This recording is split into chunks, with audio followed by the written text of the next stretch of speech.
if you, I want you to just see if you can picture this for a minute, okay? Like if I could hold your face in my hands and look you dead in the eyes and look into your heart and tell you you are loved. That's it. It would change your life if you could believe that.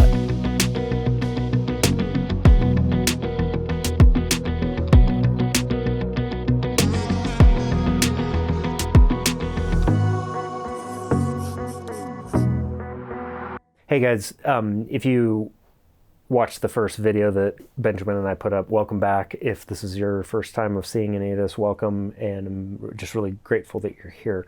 In the weeks to come, I want to talk about calling. I want to talk about what it looks like to live from your heart, what it looks like to live with passion. But before I feel like I can really move on into any of that, what I really want to focus on today is more on love. Everything that I have to say to anybody in my life, everything that I have to say to clients, everything that is within me that I want to communicate, it really all starts out of the core and the base of love. If that point isn't abundantly clear, I really don't think anything else makes a lot of sense. And so I want to spend some time today just really focusing on that. And so that's where we're going to go. So I'm just going to jump in. Several weeks ago, I went to a church service. And I heard something that I've heard many times before throughout my life. And the essence of what I heard was grace is a gift. So love is a gift. But then very quickly after that, the rest of the follow-up was a lot of like buts and ands. So you're loved, so now like go and, how do I want to say this? You're loved, now go and like prove that you're worthy of that, or go work really hard out of that. There are always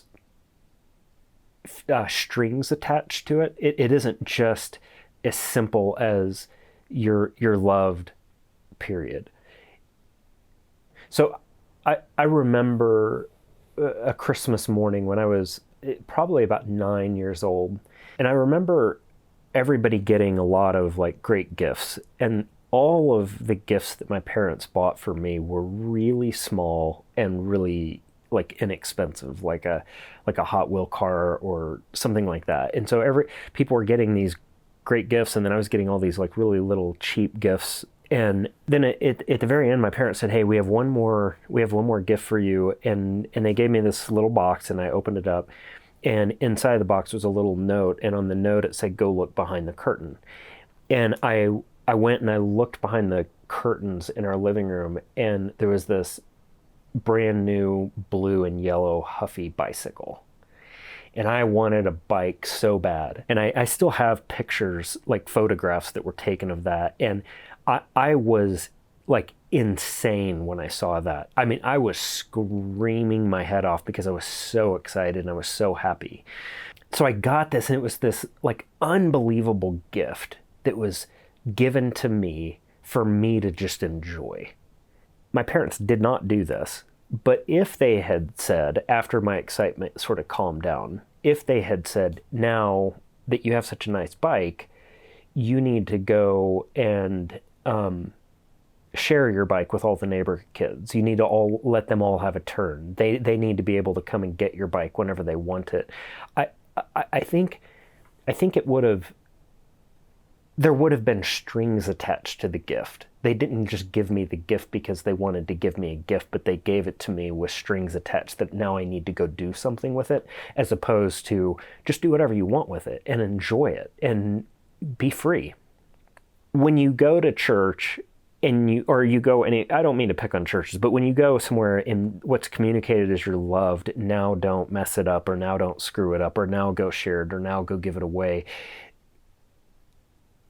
it's less something that is outright stated and more something that I think most people feel that, okay, there are strings attached to this. There is a price that I have to pay. There is something that I have to go do with it. And I'm just saying to you today, that is not the gospel, and that isn't love.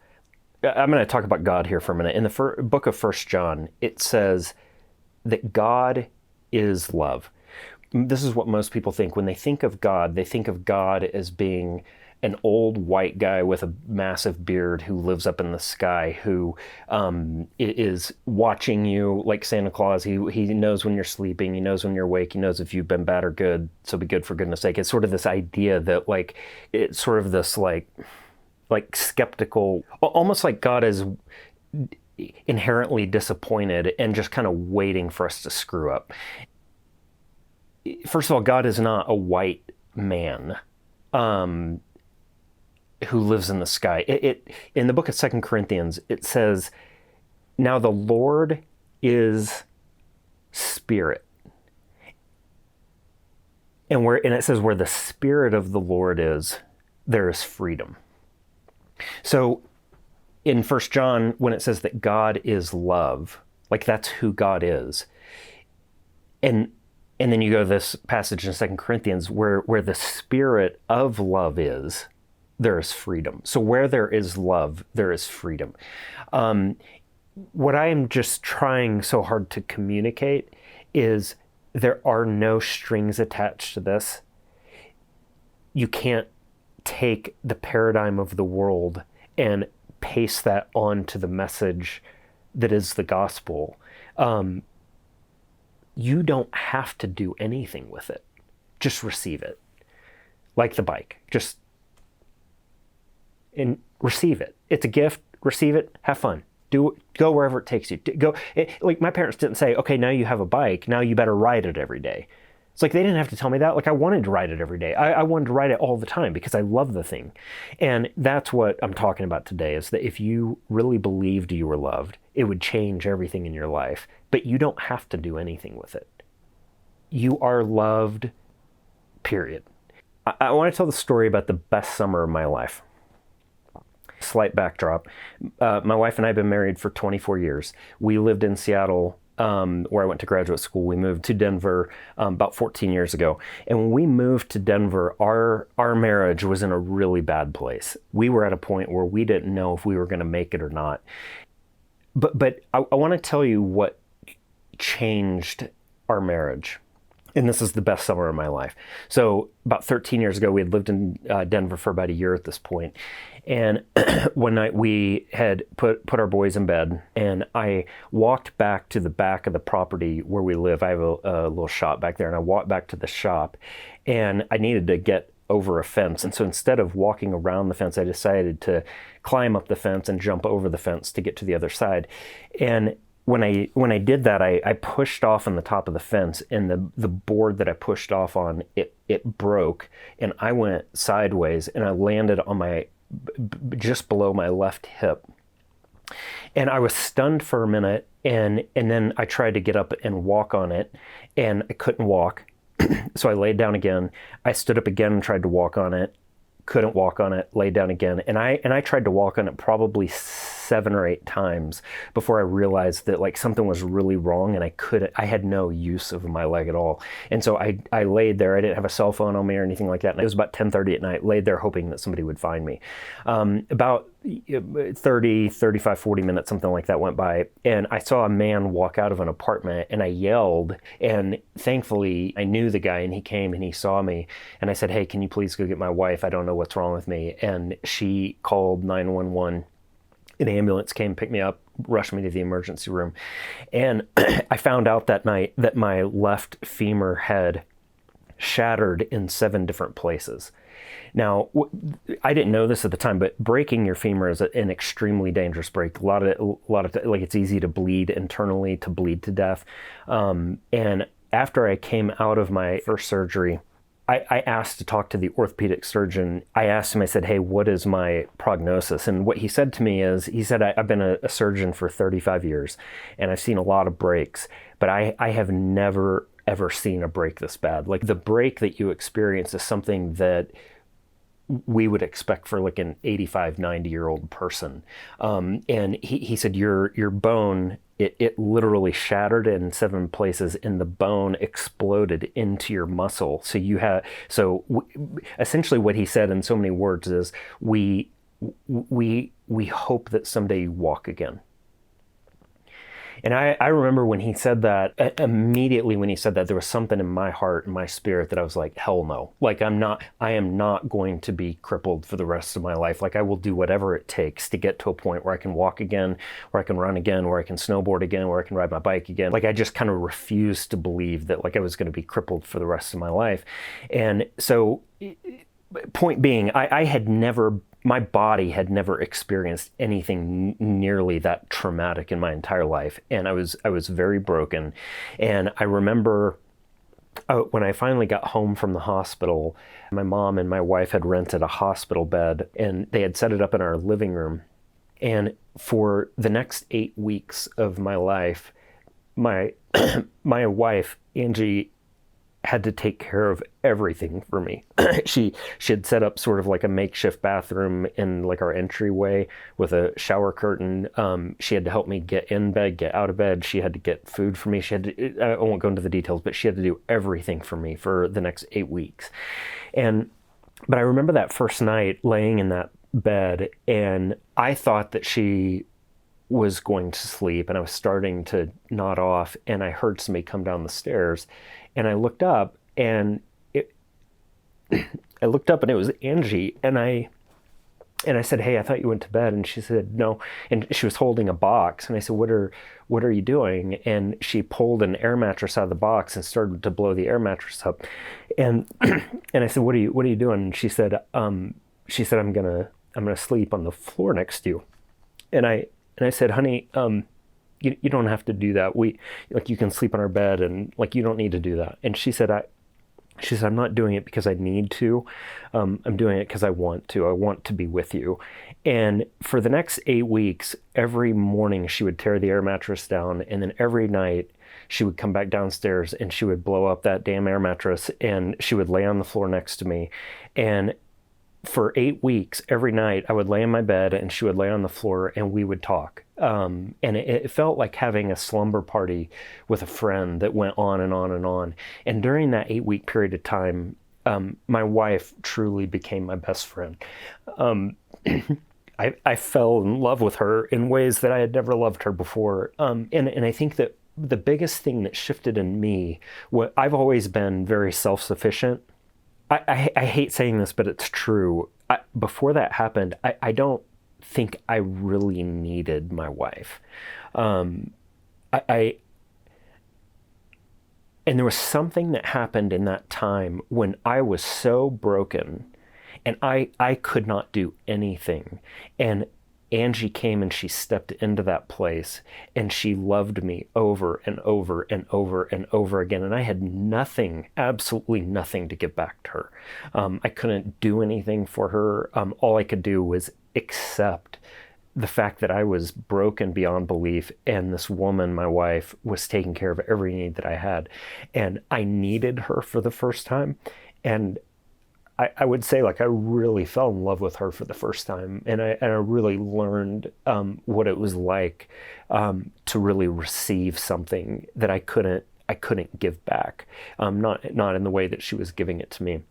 And so part of the reason why I tell that story about my wife, my heart, I don't know if it had ever been that like soft and receptive, because I knew that there was nothing that I could do to get it, but it was love that was being given to me without any condition. When I go back to the beginning of talking about like that God is love, sometimes, and maybe most of the time, we don't get caught by love until we know with all of our being that there's absolutely nothing that we have to do for it.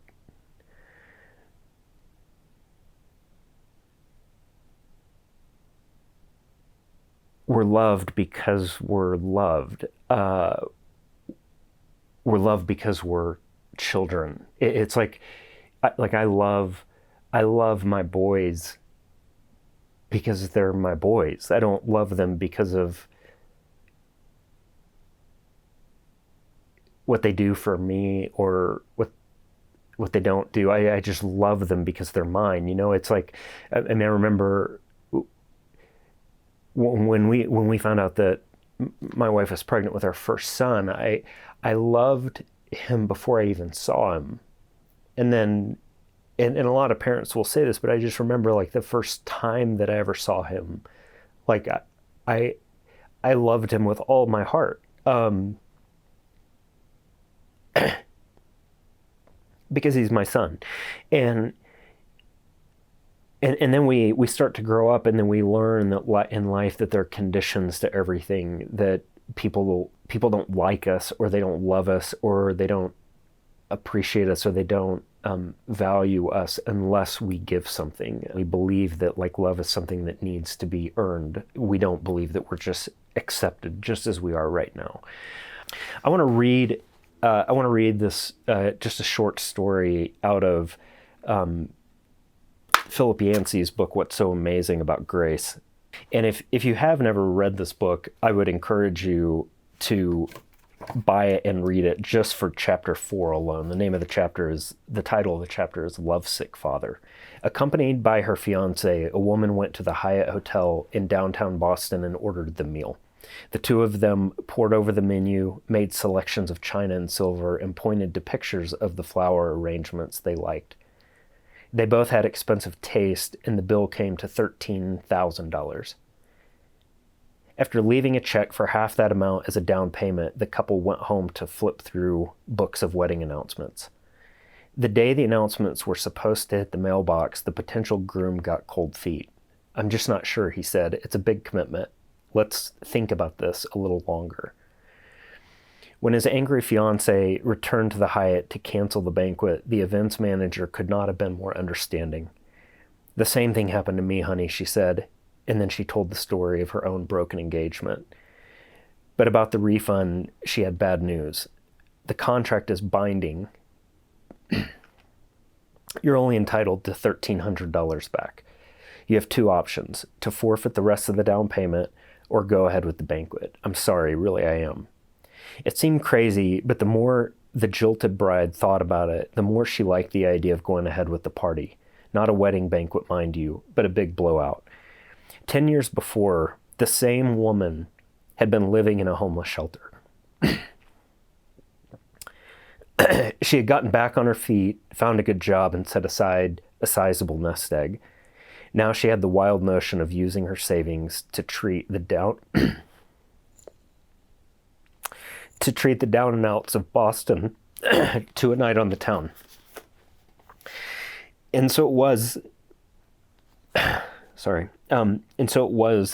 in June of 1990, the Hyatt Hotel in downtown Boston hosted a party such as it had never seen before. The hostess changed the menu to boneless chicken in honor of the groom, she said, and sent invitations to rescue missions and homeless shelters. That warm summer night, people who were used to peeling half-gnawed pizza off of the cardboard dined instead on chicken cordon bleu.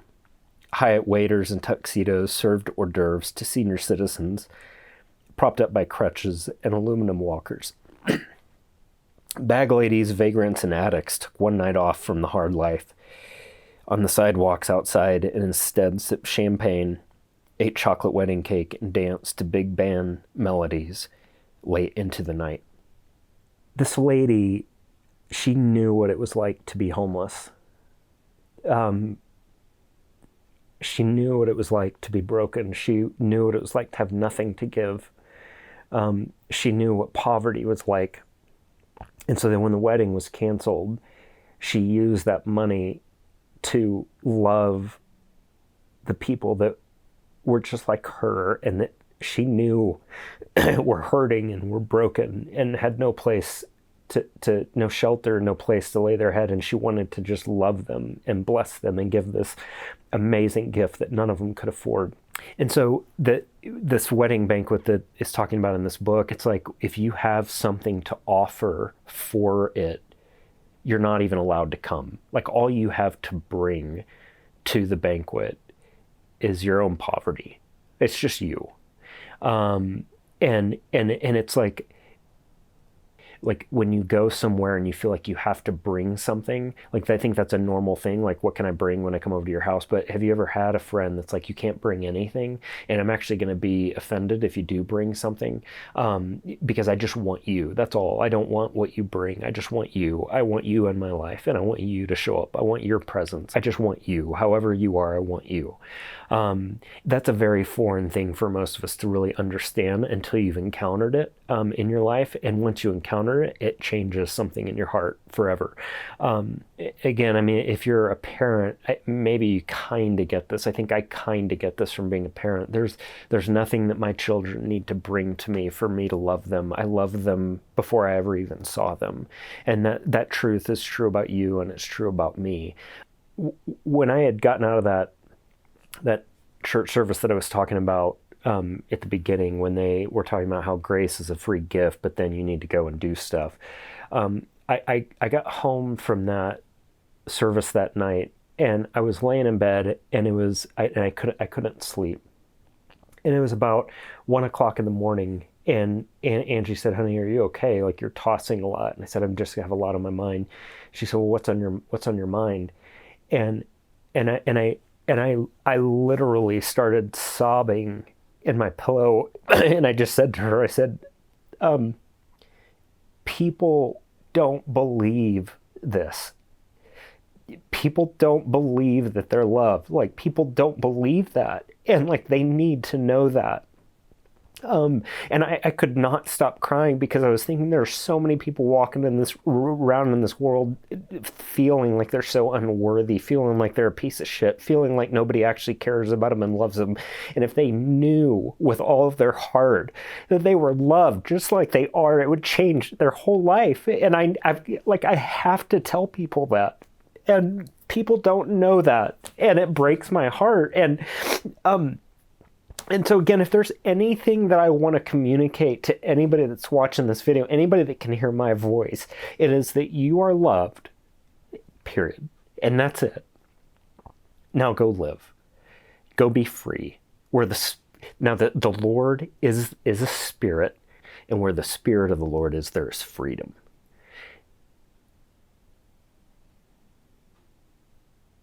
God is love. If that's what God is, and that's a spirit, love is around you everywhere. It's around you. It's in you. It's everywhere. And if you received that, like accepted that, like I was able to accept that from my wife when I broke my femur, that story, that 8 weeks forever changed my relationship with her.